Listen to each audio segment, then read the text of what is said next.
कृष्ण जन्मोत्सव की तरह ही लोगों के मन में शंका है कि राधाष्टमी का व्रत 22 को करें या 23 को करें, किस दिन राधाष्टमी का व्रत मनाएं। देखा जाए तो हमारे शास्त्रों में सबसे पहले ये जानते हैं राधा अष्टमी का व्रत करना क्यों अनिवार्य है। देवी भागवत में भगवान नारायण नारद जी को कहते हैं कि नारद, यदि कोई श्री राधा रानी का राधाष्टमी का व्रत और राधा रानी का पूजन नहीं करता, वो व्यक्ति कृष्ण की पूजा का अधिकारी नहीं है। कृष्णार्चायां नाधिकारो यतो राधार्चनं विना वैष्णवे सकलैस्तस्मात् कर्तव्यम राधिकार्चनम। वैष्णव और प्रत्येक भक्त के लिए कर्तव्य है कि श्री राधा रानी का अर्चन करे राधाष्टमी वाले दिन और व्रत उपवास करे। यदि वो व्रत उपवास नहीं करेगा तो भगवान कृष्ण का रहस्य यानी कृष्ण की प्राप्ति उस मनुष्य को कभी हो नहीं सकती। इसलिए राधा अष्टमी का व्रत हमें करना ही चाहिए। हम किस दिन करें, 22 को 23 को? तो देखा जाए तो 22 तारीख को अष्टमी तिथि दोपहर में 1:30 बजे के लगभग आरंभ हो रही है। इसीलिए कोई भी व्रत प्रातः काल की तिथि से ही आरंभ होता है, तो 22 तारीख को तो बनता ही नहीं है व्रत करना। उदया तिथि को ही व्रत करना चाहिए, तभी वो व्रत महान पुण्यदायी कहलाता है। इसीलिए 23 तारीख को प्रातः काल से 12:30 बजे तक राधा अष्टमी का संयोग बन रहा है। इसीलिए आपको 23 तारीख को ही व्रत करना चाहिए और 23 तारीख को ही अभिषेक पूजा करनी चाहिए। राधा अष्टमी का व्रत हमें कैसे करना चाहिए उसके विषय में आता है कि श्री किशोरी जी का अवतार दिन के मध्याह्न समय यानी दोपहर के 12 बजे के लगभग हुआ है। प्राचीन पुराणों में तो मध्याह्न का ही समय है, प्राय कुछ पुराणों में ब्रह्म मुहूर्त प्रातः काल का समय आता है, किंतु मध्याह्न काल ही अत्यधिक प्रचलित है। सबसे पहले आप ब्रह्म मुहूर्त में जल्दी उठ करके यानी लगभग 4 बजे के लगभग आप उठें और आप जल्दी से स्नान करें, स्वच्छ वस्त्र पहने और पूर्व मुख, यदि जहां आपका देवघर है देवालय वहां पर जाकर के, यदि आपके घर में राधा कृष्ण के सुंदर स्वरूप हैं तो बहुत अच्छी बात है।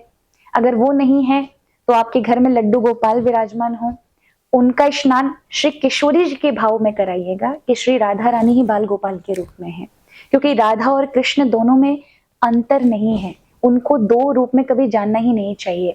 भाव का एक रूप भगवान कृष्ण ने राधा के रूप में लिया है और राधा रानी अगर एक रूप से देखा जाए तो भगवान श्री कृष्ण की आत्मा ही है। दोनों में अभेद स्वरूप है यानी भेद नहीं है। श्री बालकृष्ण लाल की अगर आप पर विग्रह है तो ये बहुत अच्छी बात है, नहीं है तो श्री राधा रानी का कोई चित्रपट ही अपने घर में विराजमान करिए। उनके समक्ष आप एक चौकी लें, पीला कपड़ा बिछाएं, उस पर कुछ अक्षत रख करके और आप पानी का कलश रखें, उस पर एक कटोरी रखें, उसके ऊपर श्री किशोरी जी की विग्रह को रखें। अगर नहीं है तो कोई बात नहीं, आपके घर में बालकृष्ण लाल हैं, उनको ही वहां सिंहासन के साथ अलग ही विराजमान करें। यहाँ पर आप उन्हें नैवेद्य चढ़ा सकते हैं, अच्छे से अच्छे फल, अच्छे से अच्छी मिठाइयाँ जो आप बना सकते हैं बाहर से लेकर आए। आप कड़ी चावल का भोग लगा सकते हैं, श्री किशोरी जी को अत्यंत प्रिय है। आप अरबी की सब्जी बना सकते हैं या सब्जी इत्यादि का भोग लगा सकते हैं, भात का भोग लगा सकते हैं, चावल बना सकते हैं जो किशोर जी को अत्यंत प्रिय है। आप नीले वस्त्र उन्हें चढ़ाएं और आप निवेद्य के साथ साथ घी का दीपक जलाएं, धूप दिखाएं और श्री किशोरी जी को और श्री राधा कृष्ण दोनों का ही ध्यान करना चाहिए।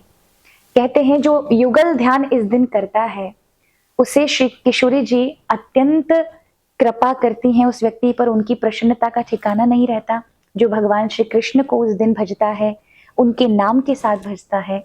इसीलिए यदि आप राधा कृपा कटाक्ष स्तोत्रम का राधा अष्टमी वाले दिन पाठ करते हैं तो श्री किशोरी जी की विशेष कृपा आप पर होती है। तो आप राधा कृपा कटाक्ष स्तोत्रम करें, कृष्ण कृपा कटाक्ष स्तोत्रम करें। यदि ये आप पर नहीं है तो फिर आप राधे कृष्ण नमः, राधे कृष्ण नमः।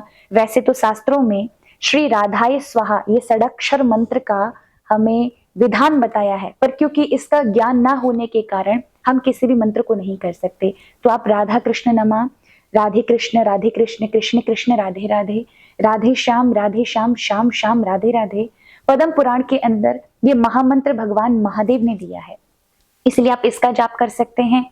और इस दिन आप दोपहर को श्री किशोरी जी का अभिषेक कराएं यानी पंचामृत से स्नान कराएं, बालकृष्ण लाल को कराएं या जो आपके युगल रूप हैं उनको कराएं।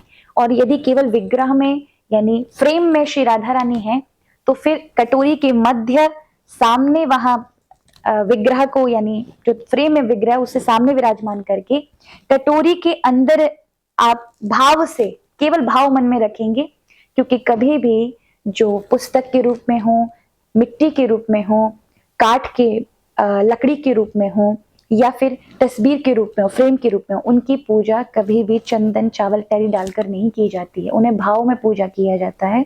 तो आप कटोरी के मध्य जल अर्चन करें, उन्हें अर्घ्य स्थापन करें, उन्हें गंध लगाएं, यानी आप चंदन लगा सकते हैं, आप अक्षत समर्पित कर सकते हैं, फिर वस्त्र पहना सकते हैं। इस प्रकार किशोरी जी का पूजन करें, नैवेद्य अर्पित करें और उसके बाद आरती उतारें और फिर महाप्रसाद दोपहर के यानी 12 बजे के बाद अभिषेक कर लें। उसके बाद फिर वितरण करना चाहिए किशोरी जी का।